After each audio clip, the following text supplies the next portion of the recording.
all of my girlfriends are just go-getters. Stop whinging and just get the fuck on with it. And I was like, is he talking to me? Let's talk about smart longevity strategies. As a Gen X mum, founder and podcaster, my days can be long and demanding. That's why I love learning about longevity and cellular wellness breakthroughs that work hard and smart. Time Capsule by Melrose Future Lab is the first TGA-listed all-in-one longevity supplement. It combines 12 clinically backed ingredients in one daily formula to support energy, metabolism, cognition, cardiovascular health, bone strength, and antioxidant protection. Powered by Lipisperse and Verisperse for enhanced absorption, it includes niacinamide riboside for cellular energy, resveratrol antioxidant defense, and berberine to support glucose metabolism. Plus essentials like activated B vitamins, magnesium, vitamin D3 with K2. Because real longevity is not just about one thing. It's sleep, nutrition, mindset, and yes, supplements.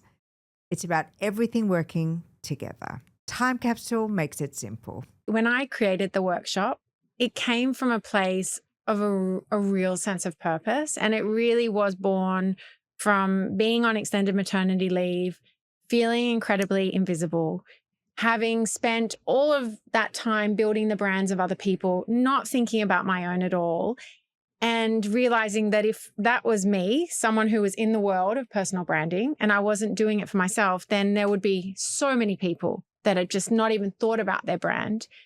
And to me, that's quite upsetting because you've got basically, you're losing so many ideas, so many insights, so many stories. They're all trapped in individuals who are too afraid to put themselves out there. And so that sense of purpose, and also knowing that when you put yourself out there, you do open up your world and your life. And, you know, even what you just said in terms of how that connection with those two people then opened up a whole series of things. So many. Like, that's the beauty of connecting. But if people can't see you and they don't know who you are, they don't know what you do, it's very hard for people to connect with you. So I really believe that it doesn't have to be irksome. It doesn't have to be yuck. And actually, when you look out into the world and you see individuals who have iconic, I'm talking about now iconic personal brands. Yes. The reality actually is that it's not just about look at them, admire them. More often is the case that they are driven by a real sense of purpose and calling. Like, they're not just showing up to get their next job. When we think about brand, typically, and we're sitting here, I love that this studio is above Chanel. Yes. Like, Chanel is such a perfect brand. You're looking very Chanel right now. But when we think of the big brands out in the world, you know, they're able to remain reasonably unchanged for a long period of time because they're inanimate. Yes. But we change, we evolve. Like, anyone who's had children knows that one of the best ways to get clear on your priorities and values is have kids. Yes. Because you don't have time for anything else. I have a special ageless listener offer. Ready to simplify your longevity stack? Our season 11 sponsor, Melrose Future Lab, is offering ageless listeners 40% off your first Time Capsule order. Just use the code AGELESS at checkout. T's and C's apply, offered valid on one-time purchases of Time Capsule, only available now at melrosefuturelab.com.au. When you kind of think about self-development in the framework of a brand, it does depersonalize it enough that you can go, okay, I can work on it. Yes. But also it's about, like, have fun with it. Like, really, okay, cool. I really would give people permission to have fun with it. You also don't have to take it so seriously. And as I say right in the introduction, I really do believe, like, in terms of a life philosophy, I really do believe, as they say, we are not a human having a spiritual experience. We are a spiritual being having a human experience. How do you navigate those early steps? What did you do? Well, the first thing, and it might be frustrating to hear, is I really did start before I was ready. So I sold the workshop before I had the workshop ready. I remember driving over the Harbour Bridge to go to the venue for my first workshop, which was 11 women in the room, thinking, I've never done anything like this. I don't know what this is going to be like.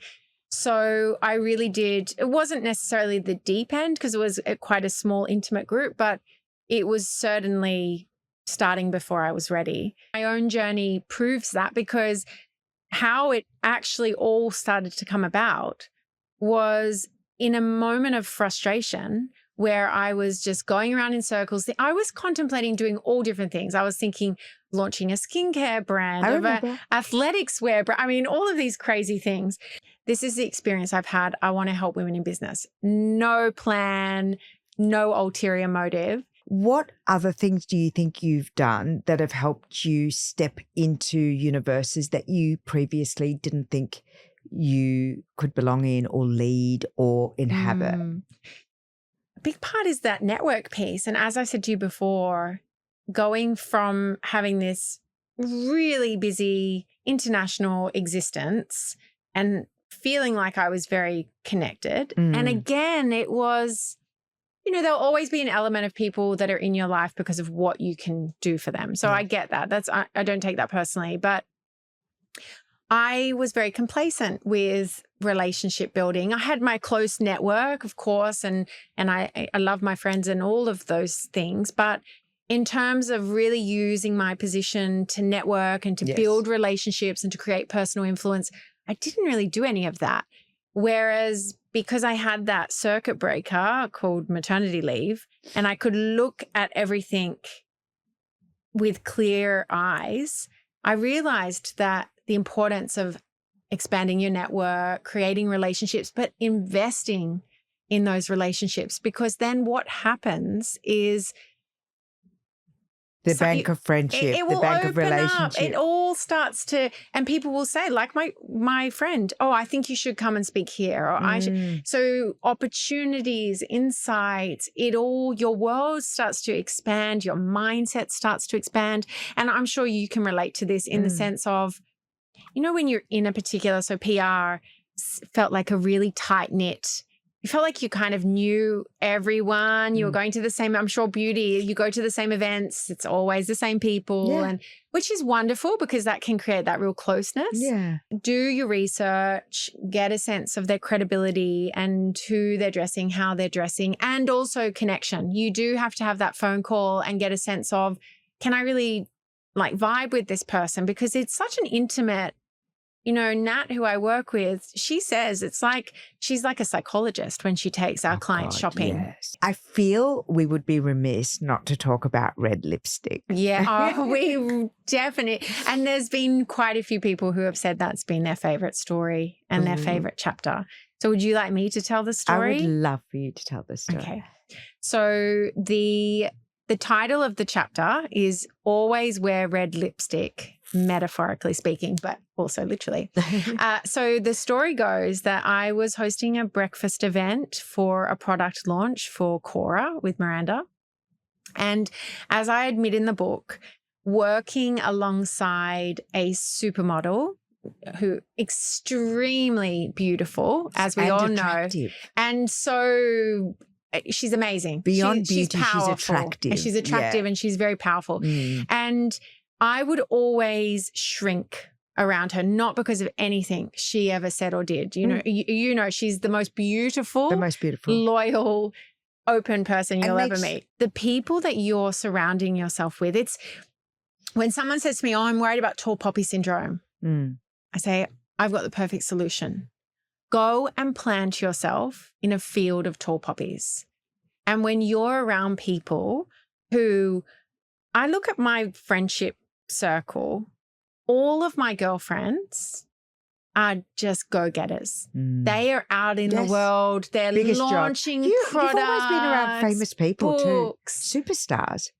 I have, and that was more a professional connection, which has always been so amazing in terms of the influence and how that rubbed off on me. But also, it's like that red lipstick moment. If you have a friend who, instead of saying, oh, why would you bother? Don't worry about putting yourself out there, or just do what you're doing.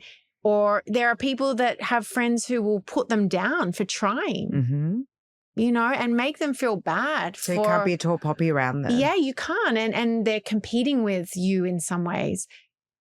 Whereas when you're with girlfriends or friends who are like, go and get it, go and do it, make the most of who you are, and you know that they are celebrating your success like it's their own, the world is your oyster. You're listening to the highlights edit of a longer episode. If you enjoyed this clip, be sure to download and listen to the full episode.